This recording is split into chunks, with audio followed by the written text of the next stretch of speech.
ब्रह्मपारा बाथाबारि primary committee BPFनि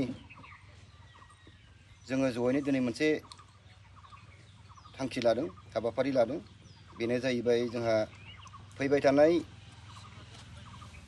2022 मायथाइनि जे जानो गोनां आसाम विधान सभा इलेक्शन, बे इलेक्शनाव जोङो जोंनि जायबादि केन्डिडेटआ जोंनो मोजां खामानि मावनानै होनो हागोन, जों दा बेखौ जोंनि प्राइमारि कमिटिनि सिङाव थानाय पेरेन्ट, इउथ, वमेन आरो BSU आरो लोगोसे गासै रायजो राजाजों ज' लोगो जानानै मोनसे सासे गोदान बिजाथि जोङो सायख'नाय जादों।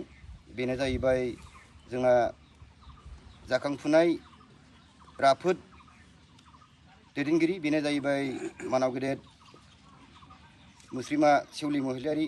बिथांखौ जोङो जोंनि प्राइमारिनिफ्राय फैगौ आसाम विधान सभा बिसायख'थियावहाय जोङो टिकेट मोनजानो लुगैदों।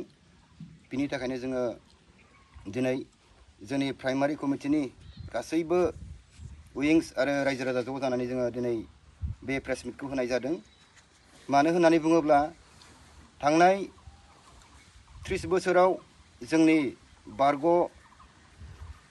MLA आरो बेजों लोगोसेनो 15 बोसोर MLA आरो 15 बोसोर मन्थ्रि जाबोनाय जि मानाव गेदेर बारग' जोंहा बिबानगिरि मुस्रिमा प्रमिला रानी ब्रह्म, बिथांखौ जोङो बिथांनि बैसोआ एसे बारा जानाय हिसाबै जोङो बिथांखौ एसे थाथ'जानो लुगैदों।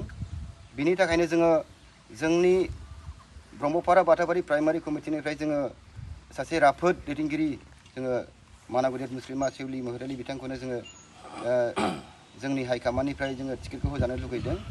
मानो होननानै बुङोब्ला थांनाय 30 बोसोराव जोंनि बारग' मन्थ्रि एबा बारग' MLA बिथाङा जोंनो जोंनि ओनसोलावहाय मोनसे मुंख'जाथाव जोंनि गेजेरावहाय मोनसेबो खामानि मावनानै होनाय जायाखिसै।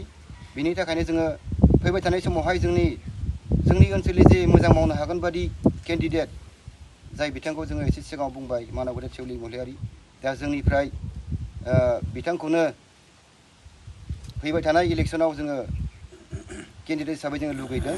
बिनि थाखायनो जोङो दिनै जोंनि BPFनि हाइकमान्डनिसिम जों बेखौनो गुरै खावलायदों, जाहाथे जोंनि मानाव गेदेर सेवलि महिलारि बिथाङानो टिकेटखौ मोननो हायो। दा जोंनिफ्राय बेखिनिखौनो गुरै खावलायनाय जाहैबाय।